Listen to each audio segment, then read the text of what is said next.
Hi, everybody. It's Christina Daves with this week's Free Publicity Friday PR tip. This week, I want to share with you one of my favorite resources ever, and that's Google. Google is a question search engine. Ask Google to do the work for you. Ask Google who writes about your industry topic for a certain media outlet. Ask Google about what's trending related to your topic.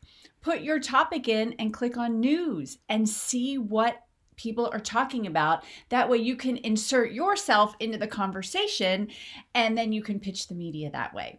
So Google is really my number one resource for so much of the work that I do. And once you start practicing and playing with it, you're going to see how really easy it is. So that is this week's PR tip.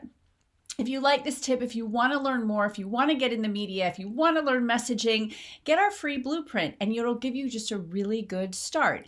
It's at captivateandcashin.com/blueprint. And my colleague and I, Cindy Ashton, have put it together with both of our expertise in how you cut through the noise. You know, so many people are looking for a way to stand out now that so many people went online. So download your blueprint, start pitching the media, start using Google, and I can't wait to hear all about your success.